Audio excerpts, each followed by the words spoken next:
In the cultural heritage community, Christy S. Coleman is a superstar. She is executive director of the Jamestown-Yorktown Foundation, an educational agency of the Commonwealth of Virginia that administers the Jamestown Settlement and the American Revolution Museum at Yorktown. Known throughout the country as a tireless advocate for the power of museums, narrative correction, and diversity and belonging, she has held leadership roles at the Colonial Williamsburg Foundation, the Charles H. Wright Museum of African American History, and the American Civil War Museum. Christy Coleman has earned numerous awards for her impact, including 3 honorary doctorates. That seems almost excessive. In 2018, Time magazine named her one of the 31 people changing the South. And if you sit quietly through her lecture, she'll explain to you why 31, which I'm not really sure about. And in the following year, Worth magazine named her one of the 29 women changing the world. In April of this year, she was awarded the David McCulloch Prize for Excellence in American Public History. An accomplished screenwriter and public speaker, she has appeared on several national news and history programs, most recently appearing in such award-winning documentaries as Grant, Abraham Lincoln, Black Patriots, Civil War Heroes, Neutral Ground, and When the Monuments Came Down. We are delighted to have Christy Coleman among us this evening. Please join me in welcoming her.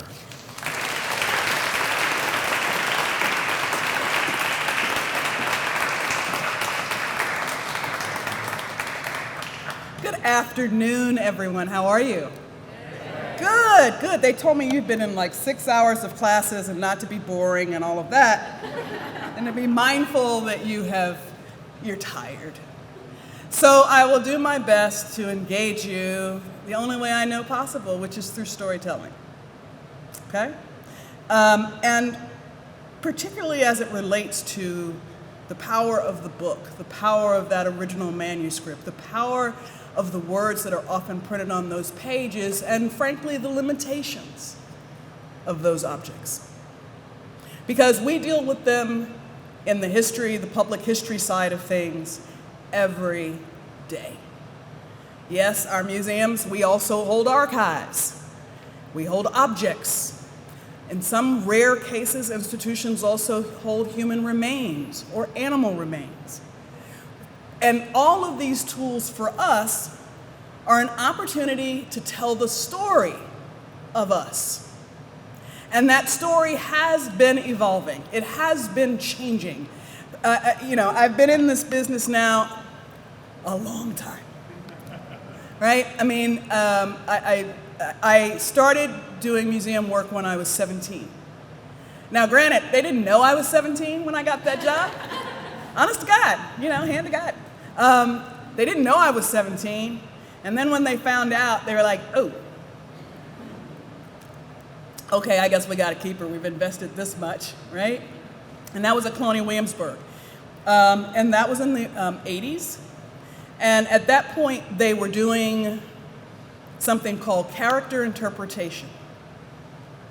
Now, if you're not familiar with this, and I do make a distinction, there's, in our world, there are distinctions between character interpretation, living history, character actors. I mean, there's all this nomenclature, but there's basically 3 things going on at historic sites where people use historic clothing. And the one thing is the clothing is a part of the exhibition, and the person that you are meeting is themselves. They are that 20th century person who just happens to be dressed in historic clothing, and they are telling you how they made widgets in X time period. Okay? I have often found this the most useless way of history teaching. But we like our widget making for some reason because it wraps up in something, quite frankly, it wraps up in nostalgia. And I'm not saying there isn't value. Please, there is absolutely value to the preservation of these techniques and skills and ways of doing things. But when the widget making becomes misrepresented as the history, we lose something. The second thing that happens when a person is in character work, or in historic clothing, is often very, very kitschy, and it makes me insane every time I see it. It's that person that walks up to you and says, "Oh, what is that strange little thing that you have on your wrist?" Right? I want to slap them stupid.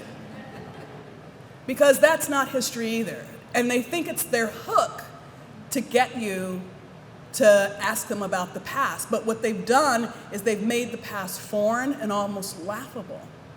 And it's not. And then there's the character work.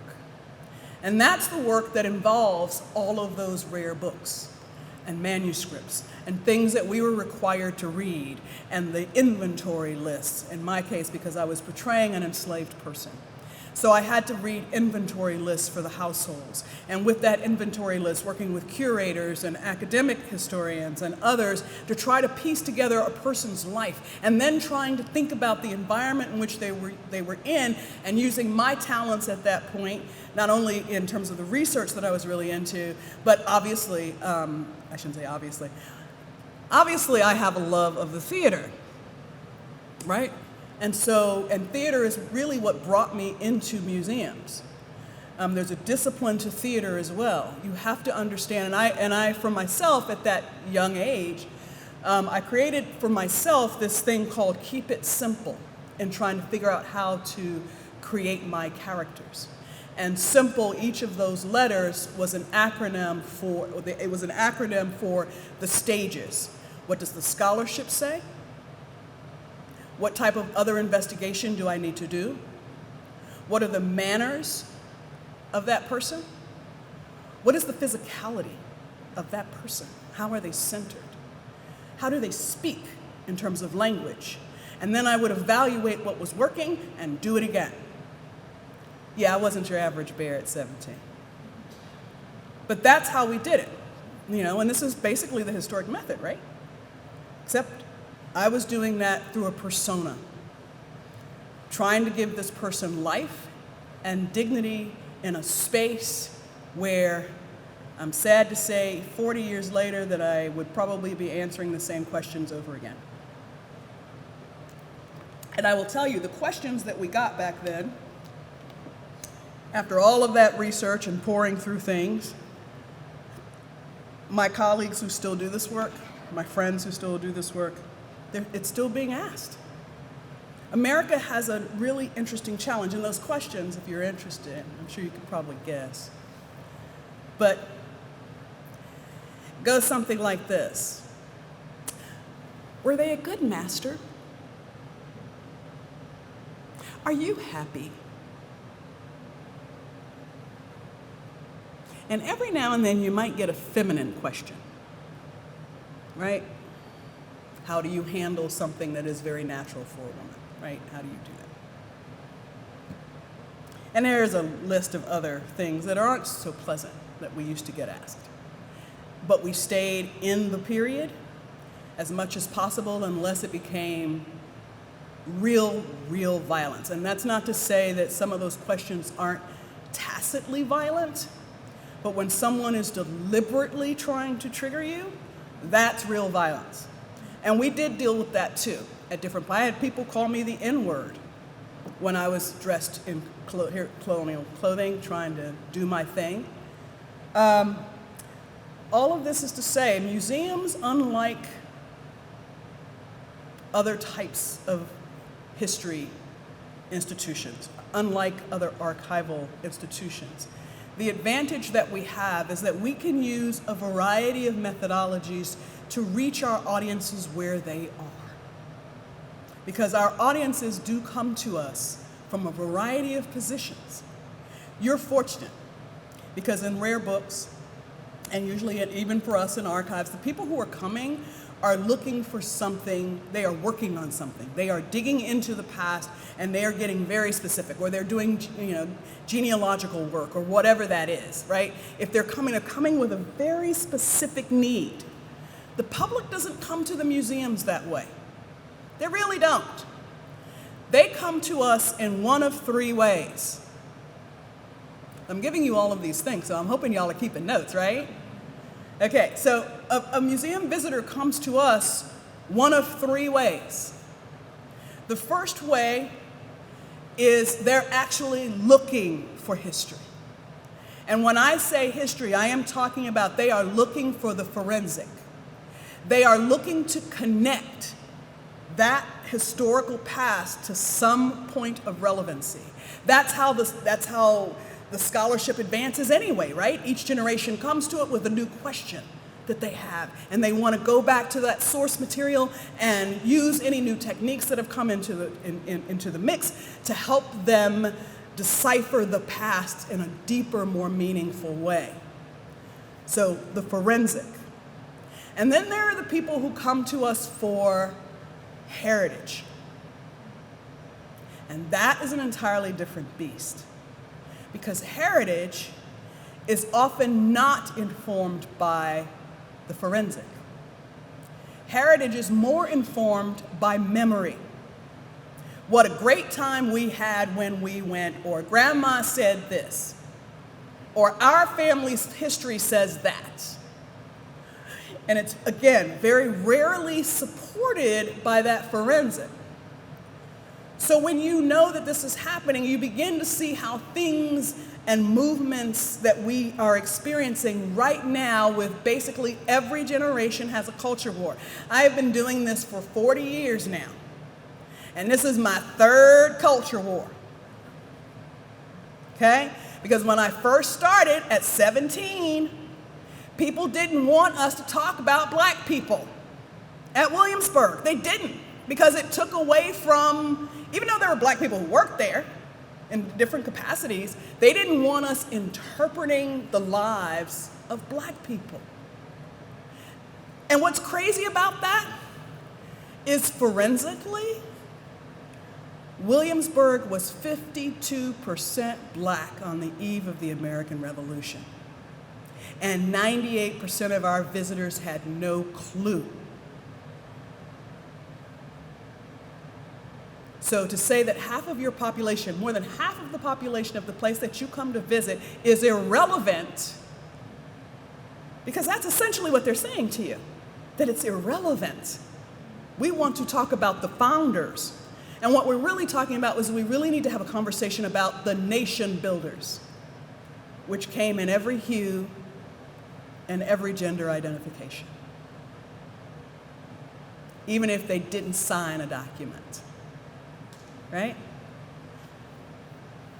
Heritage making also gives us things like, the youngest person in this room, if I were to ask them, have you heard one of these three things, raise your hand. So all of you can consider yourselves young. So feel free to raise your hand if you've heard one of these three things. I like to talk in threes.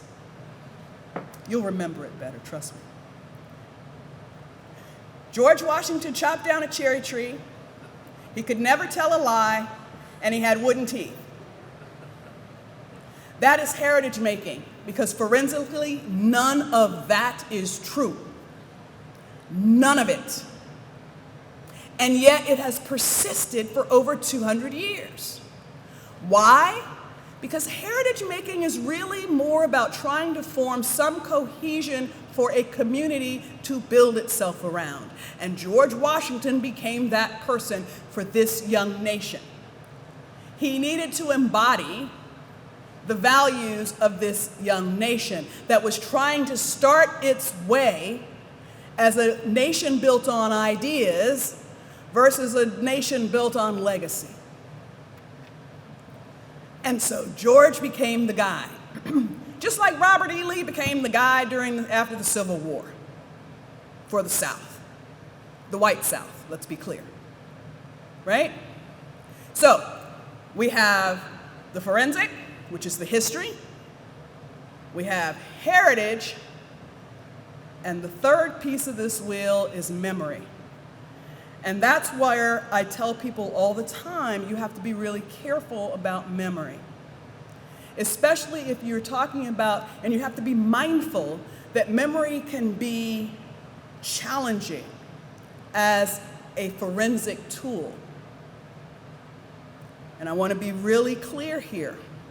If the tradition of a culture is predominantly the written word, there often is far less value in the oral history.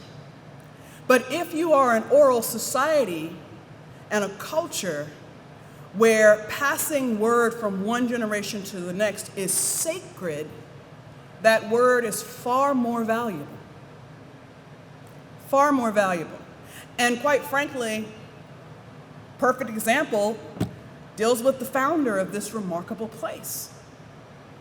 It's interesting of whose word was valued more.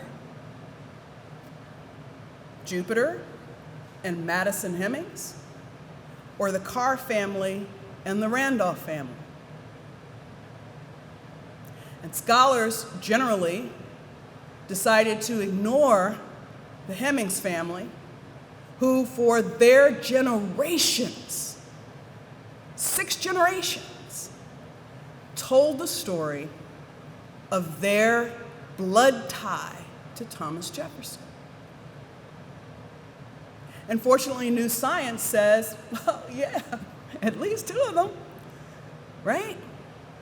But that's their family's oral tradition. But traditional forensic academic scholarship really ignored the Hemings family because of these differences in tradition. And it's a remarkable thing of what that does.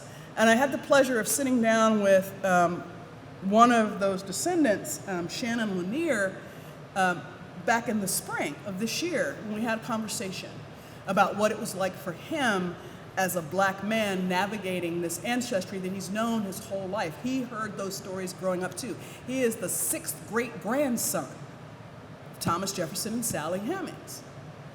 And Shannon talked about how he was in the 4th grade. They had an assignment where the students had to do family trees. And little 8-year-old, 9-year-old Shannon did his family tree. And he said, and I am the 6th great-grandson of Thomas Jefferson. And the teacher was so angry, you are not, stopped lying, kicked him out of class, sent him to the principal's office. Now Shannon's 40, so maybe this was in the 90s, in the 1990s. His mother came up to the school and said, guess what? He absolutely is. And here's the tradition, and here's the documents that we have as a family, documents meaning the oral histories that they were sharing, as well as what Madison had said, when during the interview. My point is, memory is a challenging thing. The other problem with memory is too often it is directly tied to a particular person's point of view. And what I mean by that, and this is where I'm going to appeal to the older people in the room, if you recall exactly what you experienced, what happened to you when you heard about the Twin Towers falling on September 11th of 2001, raise your hand. Now imagine for a moment if I decided to tell a history of that day from only one of your perspectives. How much am I missing? And yet, this is what a lot of our institutions have done. So it's no wonder, again, as all of this new forensic evidence and new questions and things that are being asked, not only by the public, but by scholars and students are asking these questions, and they're digging into your rare books, if they're allowed to come in here and look at them and touch them, I don't know, right? They make the appointment, they come and look, and they're going through all this stuff, and they are having these new questions that are bringing new insights as they dig into these things, and they're, doing the entire process, right? And they're vetting, and they're going to the conferences, and they're presenting their papers. You know what you have to do. God love you. I don't have to do that in the museum world, not really. I just have to evaluate my guests and make sure they got what we were trying to teach them, right? But at the end of the day, what happens is these three things, as I said at the top of this, is what our public is navigating. And at different points in time, because there are individuals who feel like their sense of community is being fractured, what are they doing? They're heavily leaning into heritage making. They're heavily leaning into getting rid of things that are deemed divisive, conflicting, tells you shouldn't love your country, or they think makes people not love their country. Meanwhile, you've got a whole bunch of folks who are really fascinated by all this new information that has come down the pike, and they're looking at it and they're going, my God, look at all the stuff our country has done, and we need to do something about that, and we need to be more mindful because we are a country that was formed on ideas. Even the people who were putting those ideas forward, if they were imperfect and they hadn't figured out how to make that practical, well, that's what we have to do. And then these two people are going at it. And then you got this other group that's wrapped up in the memory piece who are feeling all nostalgic and are mad because we don't allow churning butter at the museum anymore, or soap making at the museum anymore. And you know why we don't do that? Well, at Jamestown, they certainly needed to do that. But by the time we get to the American Revolution Museum at Yorktown, they are buying that stuff. They're buying them either from the plantations or they're being imported for Britain. It's far cheaper to do that than to toil in the Virginia sun making soap. And for the capital city, they absolutely didn't do it. So when those things were taken away, the memory folks are going, but I wanted my grandchild to have this memory that I had of when, you see how this works? So, what do we do on the museum side of the house? We let all of these folks in at the same time. And our goal is, again, by using different teaching methodologies and different, quite frankly, in some cases, different pedagogy, depending on whether we're talking to an adult group or whether they have student groups or whether we have, sort of general community or that member who keeps coming back to different programs that we offer. We can use the narrative, we can use the archive, we can use the object. We can help use all of those things to meet them where they are. And our goal is, especially if they're in these two areas of memory and that area of heritage making, that what we're doing, because the museum is really based in that scholarship, in that forensic, that when they come to us at the museum, that we're actually creating new memories for them to share with their families that are informed by that scholarship. So instead of the conversation of showing you how to make soap, the conversation is, why would they? When they do start doing it again, why are they doing it? It is a political act. When we start drinking coffee instead of tea, it is a political act. That's the conversation that we're able to have with the visitor because of the objects and the things. And again, creating tactile experiences that they will remember. For the heritage-making folks, we take them where they are. And we bring them back to the forensic.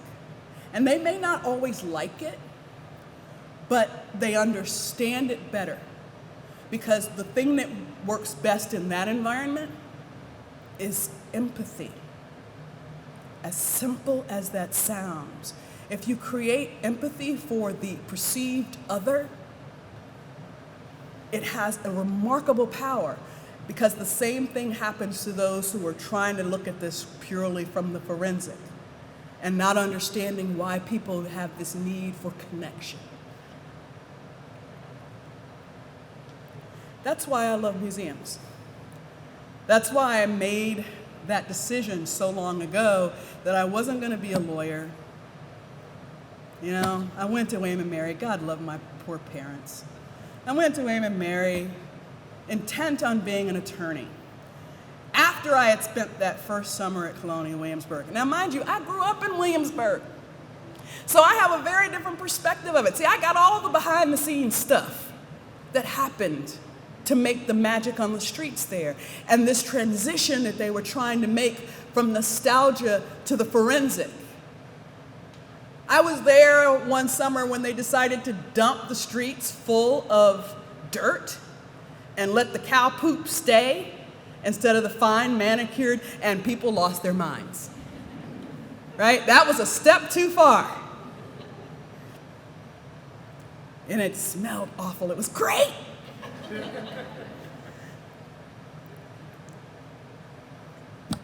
And after 2 years at William & Mary, I told my parents, I don't want to be a lawyer anymore. I don't want to do this. I don't know what I want to do. Because people in museums do not make money. I don't want to do this. I don't know what I'm doing. But it kept bringing me back because of the power of the story. And it was the one thing that I found, personally, that enabled me to use all of my talents simultaneously, to have these exquisite moments of pure scholarship and discovery, to have these moments of creating something that was going to impact another human being and get them to see their world view a little differently. It's gotten me in trouble a few times, you know? But at the end of the day, I think we're all better for it. And so I don't tend to get myself wound up too much when we swing through yet another culture war. We use it as an opportunity, even if they feel more sophisticated each time. Tools are really the same if you know your history, if you know the forensic. They're using the same tools every single time. And the beautiful thing is, again, I'm in a space where I have the opportunity to help people see this dynamic and come to a better mutual understanding. Does it happen in one visit? Probably not. But that one visit can spark enough for the person who really has just enough openness to consider a story that wasn't theirs when they started. The person who, for the first time, when they realized or they were taught that no, George Washington's teeth were actually made from ivory and the teeth of his enslaved. There is a moment of empathy and understanding, and they want to know more. And that's how you begin the journey. And so with that, I will simply close and say all of us have a part of the tools to protect. You're learning about the power of the book, that manuscript, that document, that preservation of that thing that helps us on this journey. Thank you for that. As you go along your way, again, understand where the strengths of that are and where the limitations of that are, and choose to dive deeper to find the rest of the picture so you're not caught in the memory trap, even as a scholar. And on that note, I will say thank you for your time and your attention.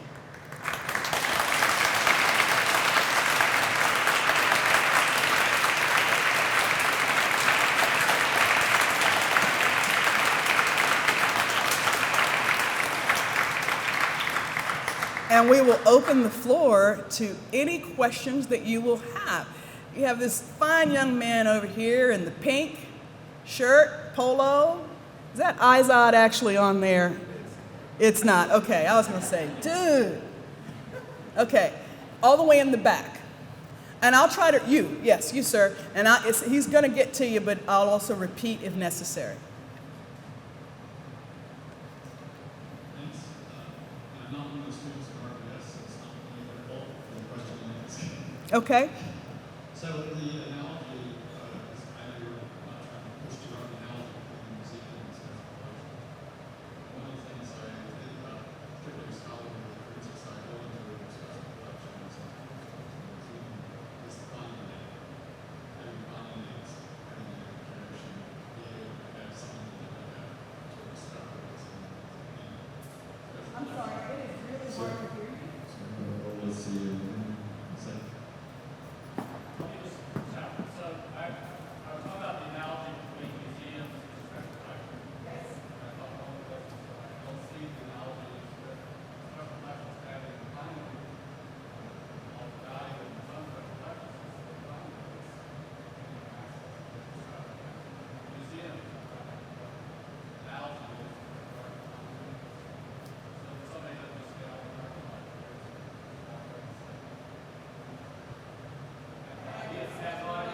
I will try to recap. He said that he doesn't think necessarily the analogy is as strong between museums and special collections places because the public doesn't, just walk up and come into a special collections area as they can come in and walk up into a museum and potentially our special collections. And the truth of the matter is, actually in museums, we do tend to be more accessible. And I'm sure, like you, especially if we're a public body. Now, where I am right now at the Jamestown-Yorktown Foundation, we are an agency of the Commonwealth of Virginia. Under the we are therefore subject to the Freedom of Information Act. Now, certain things like working papers, no, they don't have access to that. But if a member of the public wants to make an appointment to come in and see our collection or to see our manuscripts, they can certainly do that. But here's the difference too, is that museums also will frequently give what they call their behind-the-scenes experiences to let the public know what we have. And part of that is a building trust with your public. And it's just part of the reason why, correct me if I'm, no, actually, it's the Institute of Museum and Library Services in partnership with Pew Charitable Trust, did a survey. They do this survey like every 2 years, and museums are among the most trusted institutions in the country, far ahead of universities and colleges, because of our accessibility. So if you want that kind of experience, then that's what I would suggest where it is feasible to do so. We know we don't want necessarily visitors putting their hands on a 200 or 300 or 500 or 1,000-year-old object. We certainly don't. But we create environments where they can get safely close enough to it, where we will put it on display for them. And those same kinds of things can happen. The other thing that we try to do, and which is much harder, is the digitization. It just takes forever to digitize if you're trying to do it right, and then you've got to go through the process of indexing that puppy. It's a lot. It's a lot. Long answer, but I hope, again, the primary difference that I see isn't necessarily about what we hold. It's really about how we choose to allow the accessibility of what we hold. Because here's the other thing, too, to keep in mind. And this study was done in 2021 through the American Historical Association. And they did a story about how Americans get their history.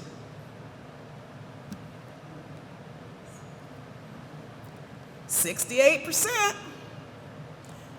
that engage with history on a regular basis do so through movies and TV. 38% engage with museums. 12% go to a public lecture. 8% in a college class. And I think it was 32% will actually buy a popular history book. So, no disrespect, but the Ron Chernow's, the David McCulloughs, versus the purely academic historian. There are a few exceptions to that, clearly, but there are those popular historians that really, they put out a book, they drop a book, and everybody goes running to it, right? Which isn't a bad thing. It enables them to kind of move on. And neither is the movie is the bad thing, especially if it sparks some interest. The question is, how do we, on the forensic side of the house, help them navigate that? And that's been a thing. Jamestown, I can't tell you how many families and little girls came running to that place. I wasn't working there at the time, but I have heard the stories and I have seen the residuals of what happened after two films. Brave New World with Colin Farrell, which was horrible history, absolutely horrible, second only to Disney's Pocahontas, where everybody came looking for Mother Willow and the diving cliffs of Jamestown, none of which exists, right? But what it did is it brought them to us. So while we can giggle about that, It brought them to us. So there is a place for that if it sparks an interest for them to know better, and then we can replace, again, the nostalgia and all of that other stuff and help them, lead them to what was actually what we forensically know. And help them understand that the process of history changes because, again, each generation asks its questions. We learn more through those questions. And it's a beautiful thing. Next question. Do you have a similar opportunity through Lin-Manuel's depiction of the Battle of Yorktown? Oh! It seems to me that there's now a whole generation of young people who think they might know what happened at the Battle of Yorktown from seeing the musical in, 1781. right? Guns and ships. Minutes on the stage and then say, oh, I got this. But is that driving the public to, the Yorktown site? And is that a great opportunity for you? It was shorter lived, and here's why. Hamilton, it was a Broadway show, which meant it had a far more limited, people knew the music before they ever saw the show. And then when Disney finally made the movie of the original cast in their last performance, more people got to see it, but it was still restricted because it was only on Disney Plus, right? So it doesn't have the same impact as a wide release film. Now, every now and then you get that one-off that, and so the bottom line is yes, we do have people ask us, was Hamilton here at Yorktown, what did he do? And our team knows exactly how to deal with all that, and why did he, and then we tell them things like, he and George eventually fell out, and they have this whole really interesting dynamic. But yeah, our team knows how to do that and kind of lead that. When Hamilton was really, really hot, 2016, 2017, 2018, they used to actually have sing-alongs and then follow-ups with basically like a historians at the movies kind of experience, where then they could talk to them about what was accurate and what was not, right? And that's, you don't want to bust people's bubble, but that's the thing, it keeps them going. I've only seen it, I shouldn't say only, more recently I have seen the phenomena through HBO, surprisingly. And HBO, back in, maybe it was during the pandemic, HBO had two shows that ran, 2019 and 2020. I love pop culture too, by the way, obviously. I got to keep up with that to figure out how to, But, so HBO had a series called The Watchmen, which was a reboot of a movie that was from, the 80s or 90s, and this amazing graphic novel story. It was just amazing. The original was amazing. The original Neil Gaiman graphic novel is just stunning. It's a stunning story. The movie wasn't bad either that came out 20 plus years ago. But HBO did this show called The Watchmen. And in that show, even though it's, science fiction, superhero-y kind of stuff, conspiracy theories, there was an episode that was devoted to the massacre of Tulsa in 1921. And people were literally all over social media going, did that really happen? What in the world? Right? And I was shocked at how much I was seeing it on social media feeds. People, the general public that had seen that film had started a conversation. The same thing happened with Lovecraft Country. And if you saw that show, Lovecraft, each episode was dealing with an element of the Black experience in America. So whether it was the Green Book, about a special book that was produced to let Black folks know where it was safe to stop and to travel and to get gas and to get food, in segregated America, to they had an episode about, like I said, each episode had something, but they also had a Tulsa episode. And it sparked up again. And it led to that much larger conversation of Tulsa wasn't the only one between 1917 and 1923. And so it enabled academic scholars, the ones who engage on social media, and there's quite a few really prominent ones who do, really enhance that conversation in remarkable ways. And I was watching it happen in real time, and it was extraordinary. So my point is, as much as we love engaging with each other, our work doesn't matter if we aren't finding a way to touch our public. Because the reason we exist is because the public has this need to preserve its story. And these archives and these objects and things are a part of that story. Next question.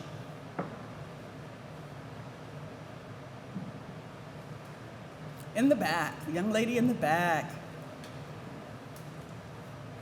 Hey, thank you for that. My name's Amira. Hi, Can you hear me?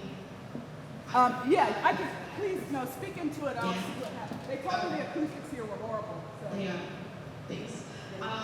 So I'm thinking about, I'm trying to form this question, so just bear with me as I may use my hands to talk as well. I'm thinking about this as you're talking about heritage and memory and forensic, and considering times in which perhaps the museum doesn't have the forensic evidence, but may have memory, like oral history, or histories may be, the forensic evidence may be erased.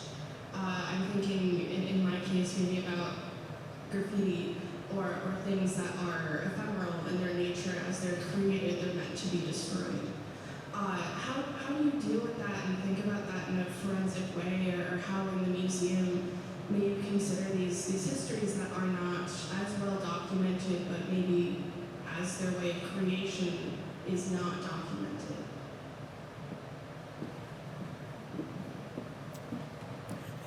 That's actually where the research kicks in, the need for additional research. Because the other thing that I have not mentioned is archaeology is really critical.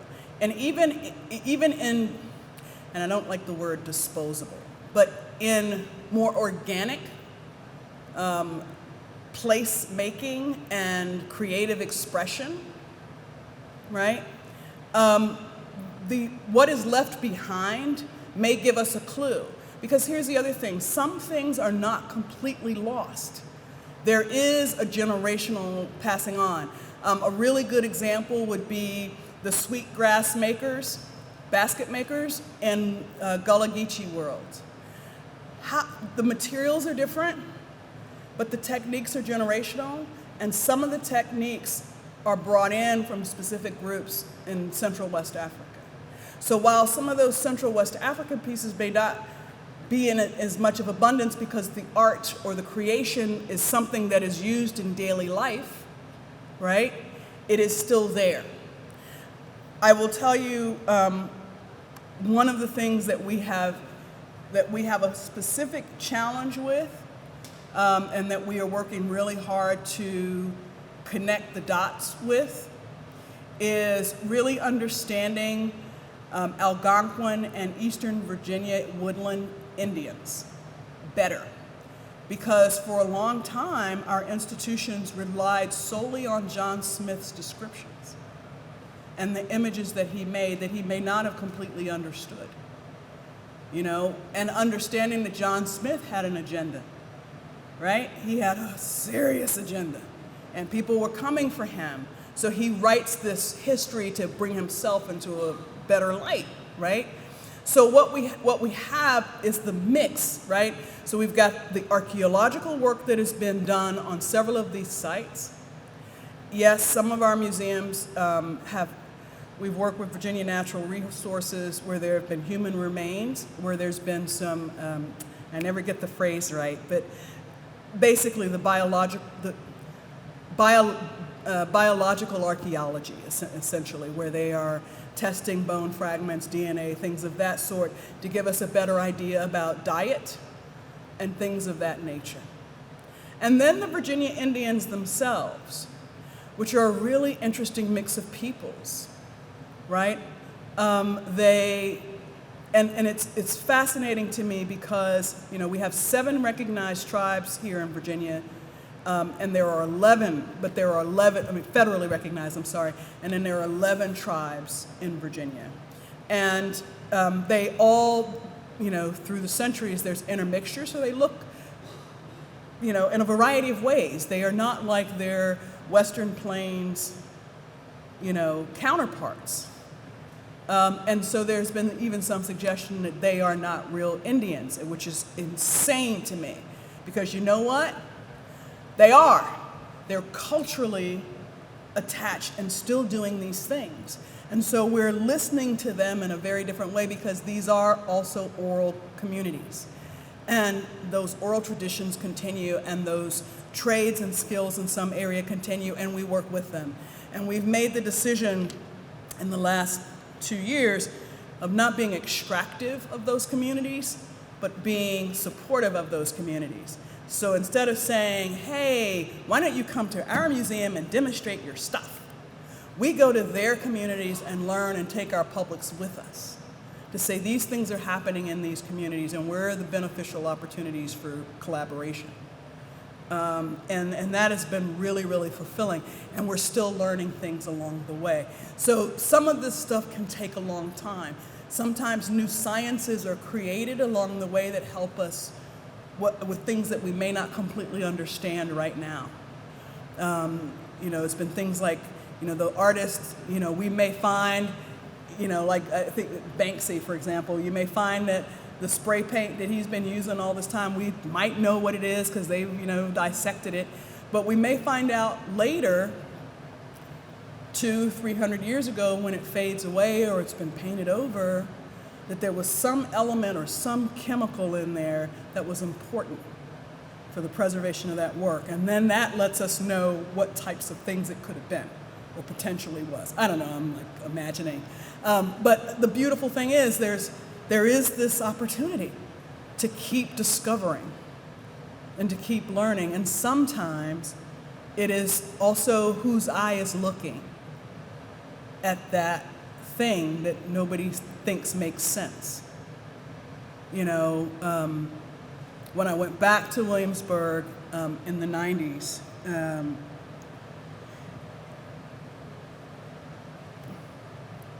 in a more of a leadership capacity, there was a lot of archaeology done at Williamsburg obviously from the 20s through the 40s to the 50s and so on. They still do archaeology.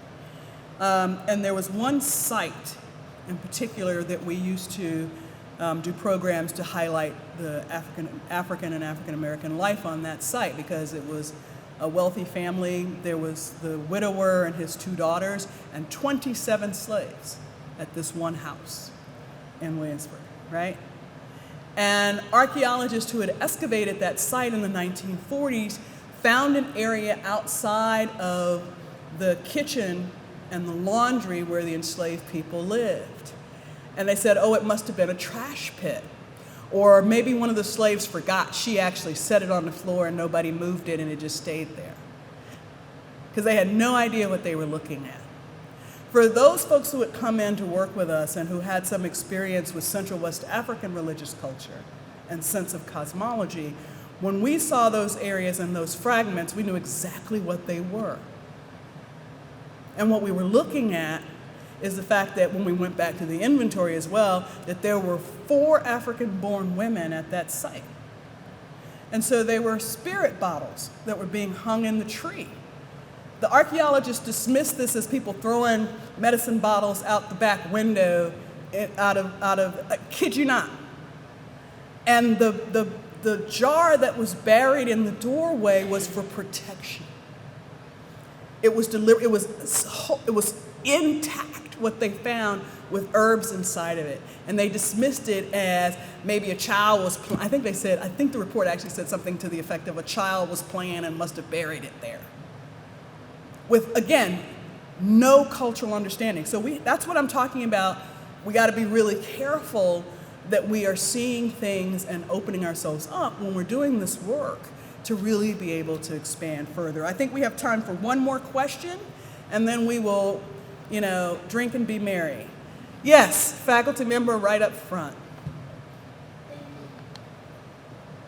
Hi, thank you so much for sharing your work and your life experiences. I think we've all found it incredibly moving and incredibly valuable. My name is Lisa, by the way.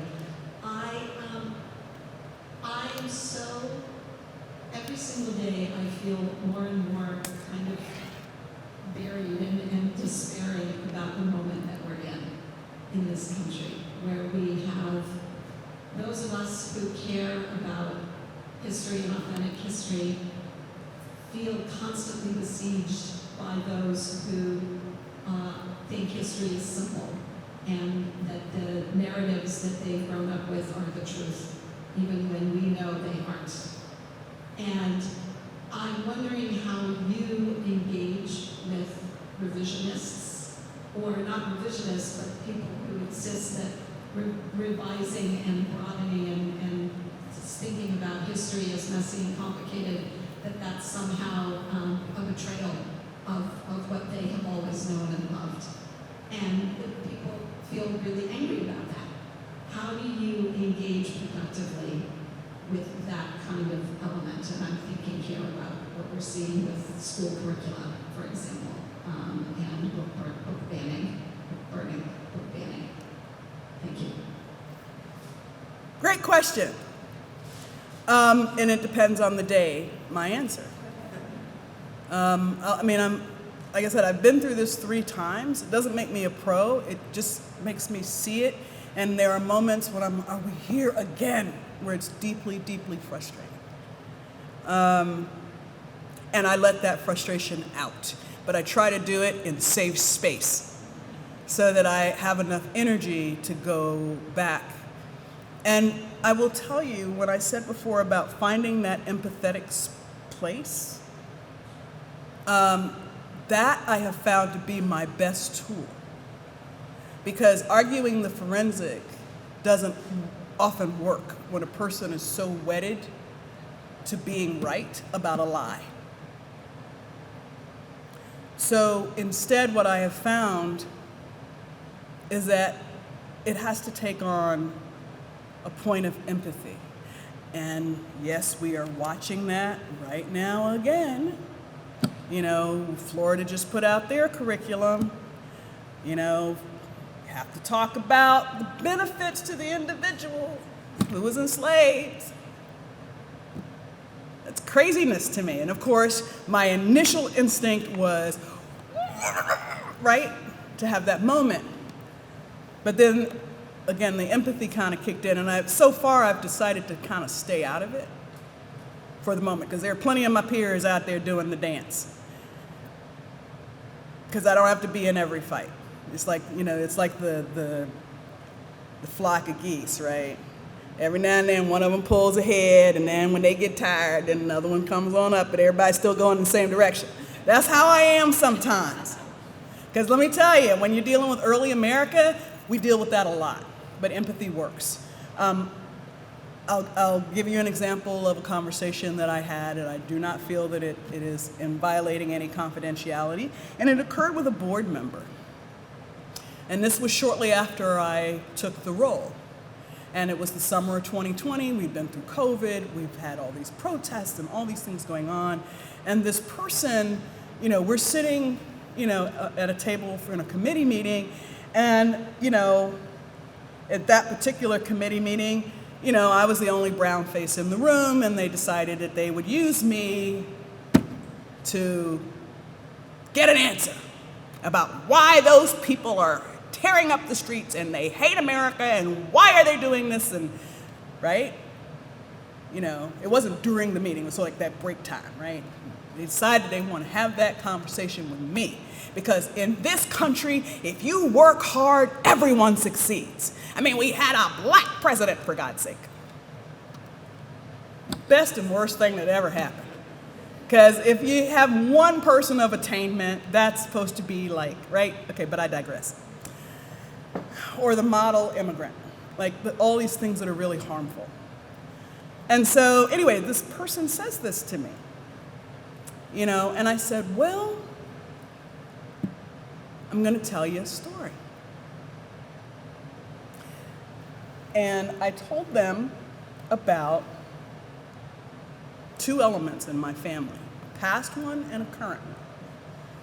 The past one had to do with my family, my maternal grandfather's family, who in 1922, this family who lived very happily on their land of 1,500 plus acres in Cuthbert County, Georgia, had been on that land and worked that land since slavery. They bought that land as a family, and they had worked on that land for 50 years. And there were two brothers, my great-grandfather Adolphus and his brother Homer. And these two brothers, one had 21 children, one had 15. And together they lived on this land raising their families and farming and selling their wares. And my great-grandfather Adolphus was to take the corn to the mill. And he got to the mill, and the mill owner told him the price he was going to pay. Now, Adolphus already knew that the white farmers in the area had gotten a different price. And he asked for that price, dared ask for the same price for his corn. And that evening, White Citizens Council of Cuthbert County, Georgia, descended on the Coleman family farm and told them, you have till sun up to leave. Now, it just so happened that Homer was a minister. So they gave him a little bit of time, but Adolphus had to leave with his children. And my family, my great-grandfather and my grandfather, who was a 5-year-old boy at that time, had to pack up everything they could carry and leave that farm that night. The older boys got split up. 2 of them went to Detroit, 2 of them went to Cleveland to find work in the autos. The daughters headed south to Florida, hoping that they could find jobs as domestics, the ones who were old enough to do it. And I said, and within less than a year, they seized the 1,500 acres from my family, including Homer. So, the generational wealth, the opportunity to build, everything that they were trying to do was stripped from them in that moment. Their family literally dispersed and having to start over again. And that's not falling on hard times. That is a direct result of violence and white supremacy that has impacted my family. I said, but here's the other side of the story. My paternal side of my family was a group of formerly enslaved men from Tennessee, 2 brothers, Isaac Clark and William Clark. And they left Tennessee after the Civil War and went into the swamps of Central Florida. And in 1896, they established the township of Eatonville, Florida, the first black incorporated town. And they protected their town by putting the properties in the names of their wives and the women, because people were less likely to try to seize it from a woman. And they built that town. That side of my family is highly accomplished. I have 32 first cousins, just on that side of the family. There are 32 first cousins. All but 2 of us don't have advanced degrees. On the Coleman side of my family, there are 31 first cousins. Only 5 of us have college degrees, and those 3 of the 5 are me and my sisters. There is an impact. And the board member looked at me and had that moment. Well, and then they stopped themselves. And then they said, but that happened so long ago. I said, that happened at the end of the 19th and into the 20th century. Within a 40-year span, those two things happened. And I said, and I'm going to tell you another story about my 16-year-old son who was driving my car, taking his classmate back to his neighborhood because he was the only boy from the city of Richmond who had gotten into the governor's school where my son was a student, and they befriended each other. And that boy lived in the projects, and my son was driving my Lexus. And not only got pulled over by the police, he got yanked out of the car, and a gun was put on him because they thought he was a drug dealer at 16 years old. And my son had never encountered the police before. He was terrified, and then he was angry. And yeah, he absolutely was on the streets of Richmond in the summer of 2020 when he graduated from the governor's school. But he was a completely different kid. A completely different kid. So I told that story. And the board member literally started crying.